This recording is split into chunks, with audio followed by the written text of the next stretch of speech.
So what's up? Magandang araw sa inyong lahat mga kabanok. Once again, this is Linyada ng Mamay. So dito ulit tayo upang sumagot sa inyong mga katanungan, sa inyong mga inilalagay na katanungan sa comment section. At masaya ako dahil nandiyan kayo palagi, nagtatanong. Ibig sabihin, may gusto kayong malaman galing sa akin. At yan ang ikinatutuwa ko dahil nagtitiwala kayo. Kaya mga kamanok, if ever na nagugustuhan nyo yung mga advice, yung mga videos na ina-upload ko, yung paraan ko ng pag-share ng idea, huwag nyo sanang kalimutan na mag-subscribe, mag-like, at syempre, mag-comment din po sa baba. Okay? Kung nagawa nyo na yan, huwag natin masyadong patagalin. Magsimula na tayong sumagot sa inyong mga katanungan. Ito po galing kay Junjun Borja. Ayan, so, nagtatae ang manok, nagkaroon ng sakit dahil sa fermented Jackie oats. Mga kamanok, sa tagal ko nang gumagamit nito, sa tagal ko nang nagbibigay sa aking mga alaga ng fermented Jackie oats, kailanman ay hindi po sila nagtae. Kailanman ay hindi po sila nagkasakit. Kung makakabasa ako ng ganito, na nagkaroon ng sakit, hindi po si Jackie oats ang dapat sisihin mga kamanok. Baka may ibang bagay. O baka sadyang may sakit yung alaga mo. Okay, kasi ang dami namin, libo-libo na kaming gumagamit ng fermented Jackie oats at ni isa sa amin ang walang nag-feedback ng ganyan. Nakakapagtaka. Pero syempre, sige, makikinig pa rin ako sa iyo. Kung nagtatay ang manok mo, nagkasakit, bakit hindi mo muna gamutin? Okay? Then yung mga maayos mong manok, sigurado naman ako may mga maayos kang manok eh. Hindi naman siguro lahat may sakit eh. Bigyan mo ng fermented Jackie oats. Ipa-adapt mo at laging gaya ng sabi ko, i-priming mo muna. Kung hindi tukain, baka mamaya sabihin mo, hindi naman tinutukan ng manok yan eh. I-priming mo muna, tapos paliguan, bigyan ng injectable supplements kung may budget ka, kung pwede yon. Then saka ka maghalo ng fermented Jackie oats, pakunti-kunti lang. 5 lang, 5 pieces or 3 pieces, tapos bawasan mo yung dami ng pagkain. Ganun lang ang gawin mo, gradual lang ang pag-adjust kung sakaling nauubos na yung pagkain. Sigurado ako, after 1 week ng pagbibigay mo, makikitaan mo ng resulta yung alaga mo. Diyan na mag-i-start na lumapad ang katawan, diyan na mag-i-start mamula ang kanilang mga mukha, diyan na mag-i-start na maging malikot ang inyong mga manok, especially kung sila is nasa TV. Okay? So, yung pagtatae ng inyong mga alaga, nagkasakit, iba po ang reason ng pinagmulan niyan. Okay? So, para sa mga newbie, wag po kayong mag-alala kasi ito pong bagay na ganyan, eh possible na pag-abutan lang siya. Siguro habang nagbibigay siya ng fermented Jackie oats, saktong nagkasakit po yung kanyang alaga. Right? So, next question. Okay. So, galing kay Oliver Sibayan. Ayan. So, Idol, lagay mo din kung saan ipapatak o ituturok ang mga vaccine program. Yes. Meron tayo last video o last time nagawa tayo ng video, nagkaroon tayo ng pagbibigay ng vaccination program weeks by weeks. So, pasensya po kung hindi ko po na ibigay yung saktong detalye kung paano ba ito i-administer, kung ito ba i-drop sa mata, sa bibig, or ibibigay intramuscular. Pasensya na po.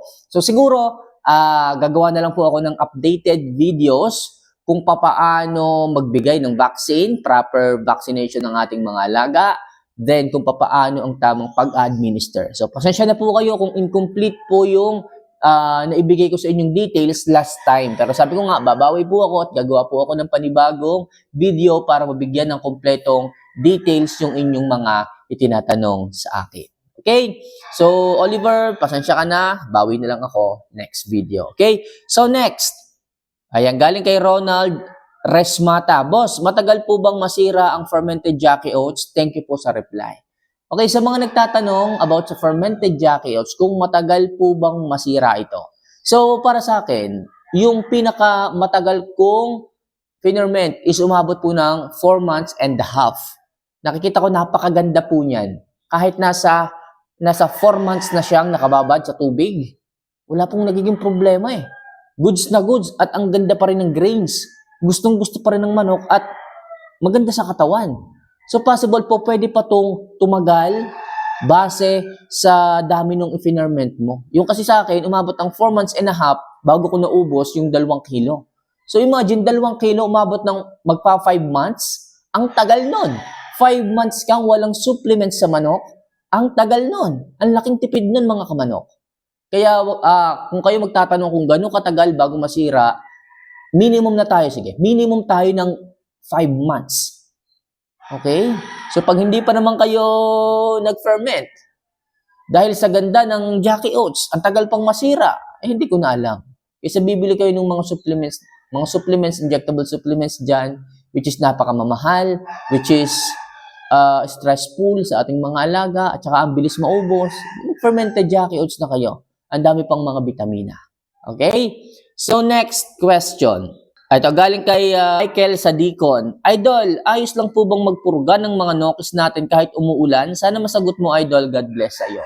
Pagdating sa pagpupurga, yes, po pwede po kahit umuulan. Wag lang bumabagyo. Kasi pag bumabagyo, double stress po ang makukuha ng ating mga alaga. Pero kung paulan-ulan lang, pwede po silang sumilong sa TV. Pwede po kayong magpurga dyan, mga kamanok. Lalo na kung alam nyo na pa 1 month ngayon, tapos biglang umulan, po pwede naman po yan. Okay? Po pwede naman po yun. So medyo stress nga lang sa ating mga alaga, pero makakabawi naman po kaagad sila eh. Wag lang talagang bagyuhan kayo magpupurga. Lalo na sa mga sisiw, wag pong bagyuhan. Double stress po yun. Pero sa mga tandang, pwede po yan. Okay? So next question. Galing kay Roniel Evangelio. Idol, kamamay tanong lang po ulit. Ano po ang ibinibigay mong vitamina kapag may ipapasyal kayo? Okay, so sabi ko nga, ang ibinibigay kong vitamina dyan is Levemine GK, then yung fermented Jackie Oats, tapos nagbibigay po ako ng Rogen E. Okay, kung kinakailangan. Voltflex KQ para sa mas mabilis na panunaw kung halimbawa lang na nagkakaroon ng problema sa panunaw. So, yun lang po mga kamanok. Hindi ko na kailangan pa ng sobrang daming vitamina para dyan sa ating mga alaga. Tandaan nyo, simplicity is beauty. Mas maganda kung simple lang. Hindi yung maraming masyadong vitamina kayong ibinibigay. Tapos yung iba, halos nagpapare-pareho lang. Tapos yung iba, wala bang pinagkaiba. Sayang lang ang pera. Okay? So, yung mga sinabi ko sa yung vitamina, yan lang po ang ibinibigay ko sa kanila. Okay? So, next question. Galing kay Sally Benjamin Enriquez. Good day po, Idol. Ano ang antibiotic sa mga bagong pisa na sisiw? At salamat po sa Jackie Oats. Gumanda at bumulto nga ang mga alaga ko. Okay? So, pagdating sa mga sisiw, ano ba yung magandang antibiotic? So, sa mga sisiw, sa mga bagong pisa, actually, pag bagong pisa, electrolytes po ang ibinibigay ko. Asukal sa tubig, dissolve nyo lang, okay na po yun. Hindi nyo na kailangan pang bumili ng mga mamahaling suplemento at vitamina. Kahit yung asukal lang po sa tubig po, pwede na po yun. Ilagay nyo po, ipainom ninyo, kahit yun lang po, makakatulong na po yun sa inyong mga sisiw.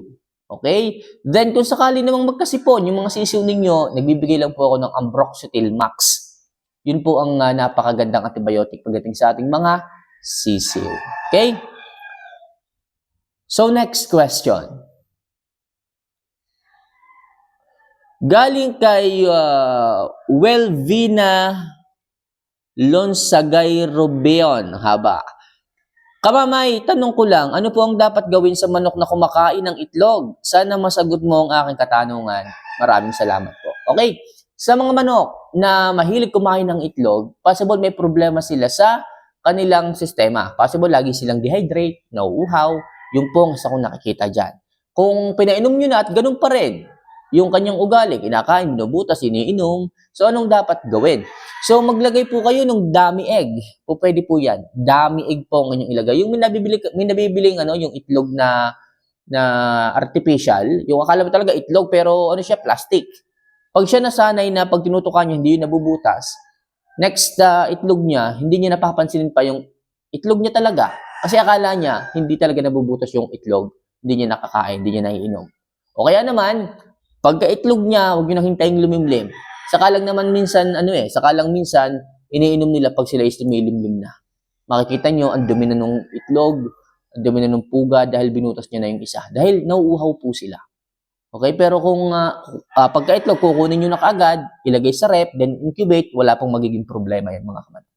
Okay?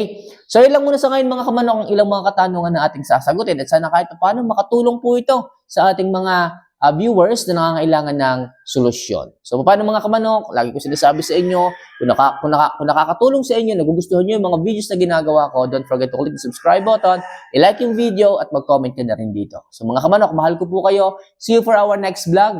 Paalam.